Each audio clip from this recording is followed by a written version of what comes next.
Assalamualaikum warahmatullahi wabarakatuh. Salam sejahtera untuk kita semua. Apa kabarnya rekan-rekan mahasiswa-mahasiswi Universitas Dian Nusantara?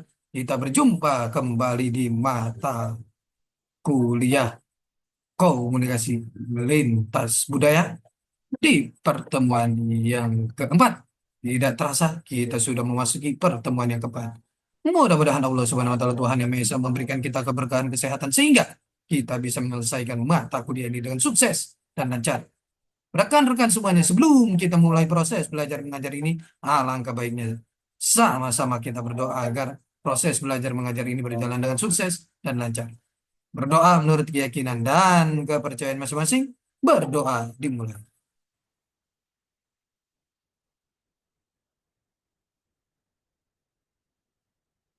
Selesai. Rekan-rekan semuanya, di pertemuan yang keempat ini, kita akan membahas materi mengenai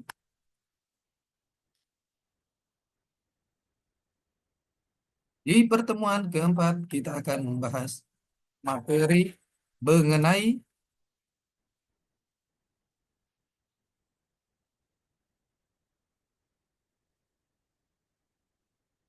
perencanaan, pengorganisasian, previsian, pesan bisnis.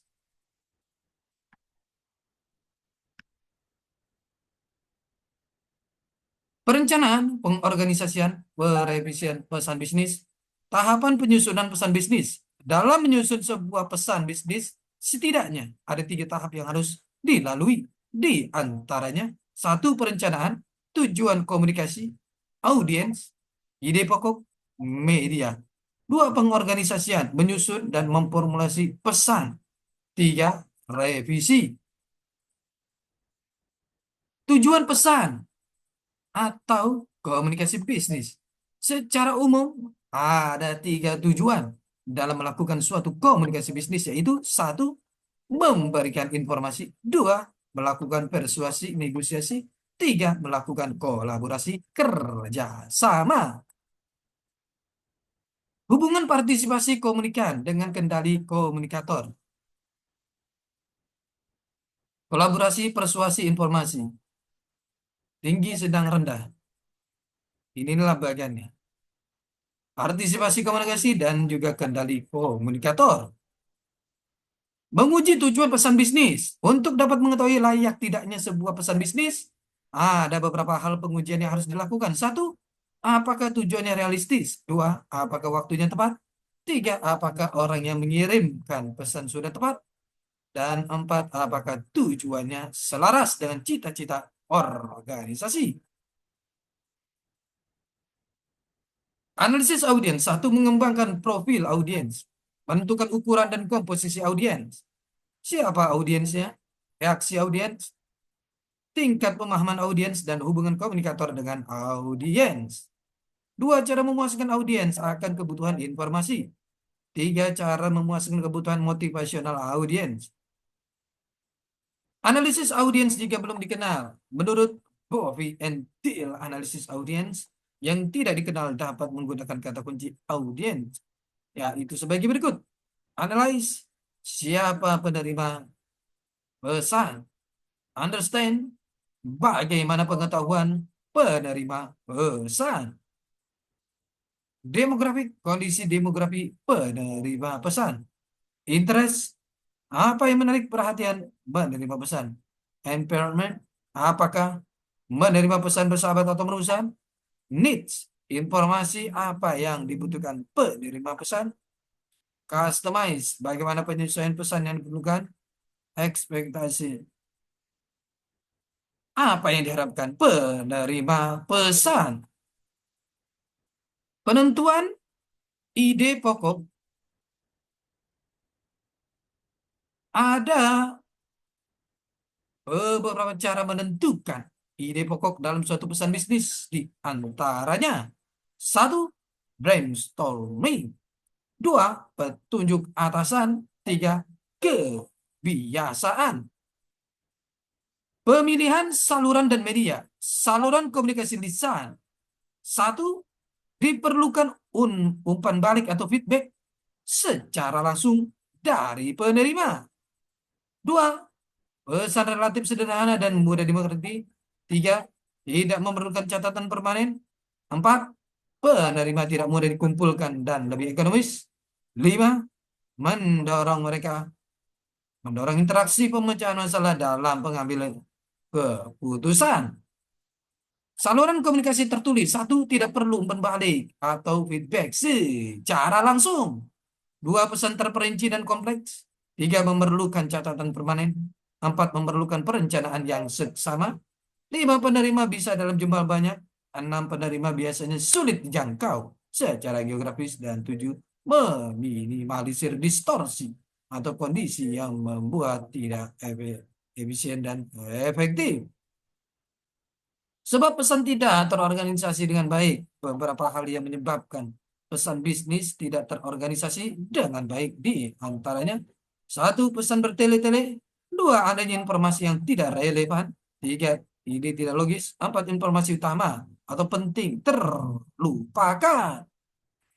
Pengorganisasian pesan bisnis. Ada beberapa hal yang harus dilakukan apabila ingin melakukan pengorganisasian pesan bisnis dengan baik dan benar.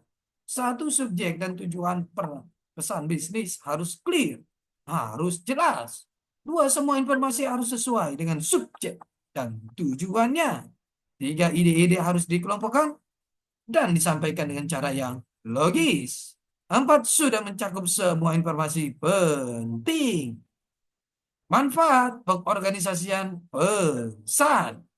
Ada beberapa manfaat yang dapat dirasakan apabila dapat mengorganisasikan pesan bisnis dengan efektif dan efisien. Satu, membantu audiens memahami suatu pesan. Dua, membantu audiens menerima suatu pesan. Tiga, menghemat waktu. Dan empat, mempermudah pekerjaan komunikator. Perencanaan atau rencana organisasional pesan singkat. Empat, rencana organisasional untuk pesan singkat. Kita lihat bagiannya seperti ini. Ada yang tertarik? Direct request, mulai dengan permintaan atau ide pokok, rinci detail. Rasa hormat, dan adanya tindakan khusus. Senang, pesan rutin, good news, dan goodwill. Mulai dengan ide pokok atau good news, rinci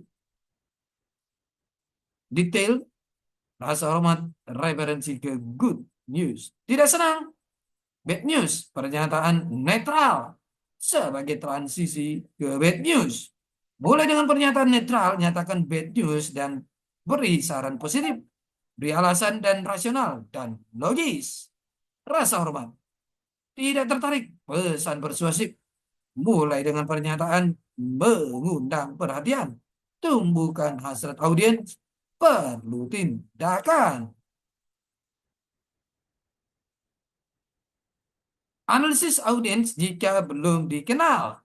Menurut Bove and Thiel, analisis audiens yang tidak dikenal dapat menggunakan kata kunci audiens, yaitu sebagai berikut. Analyze siapa menerima pesan. Understanding bagaimana pengetahuan penerima pesan.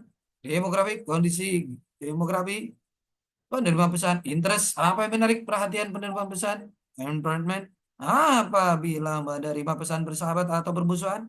Needs, informasi apa yang dibutuhkan penerima pesan. Customize, bagaimana penyesuaian pesan yang diperlukan.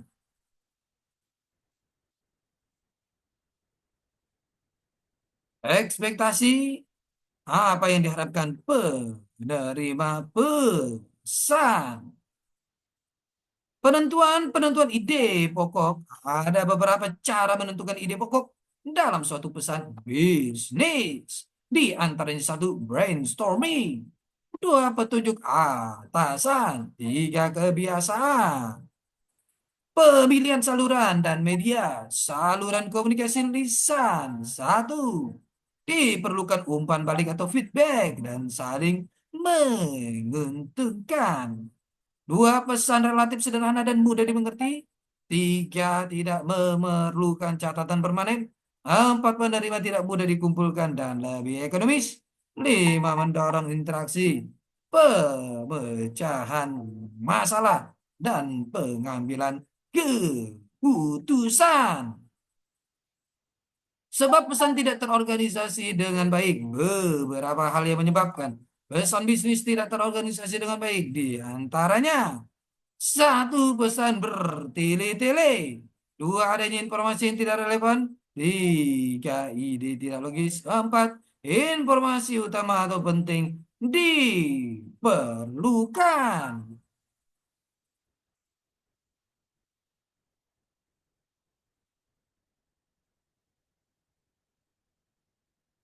Saluran komunikasi tertulis tidak perlu umpan balik secara langsung. Pesan terperinci dan kompleks memerlukan catatan permanen, memerlukan perencanaan yang seksama. Penerima bisa dalam jumlah banyak. Penerima biasanya sulit dijangkau secara geografis. Meminimalisir distorsi kondisi yang membuat tidak efisien dan efektif.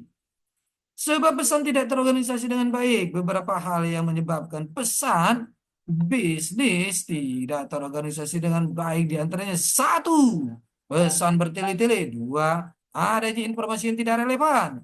Tiga, ide tidak logis. Empat, informasi utama atau penting terlupakan. Pengorganisasian pesan bisnis.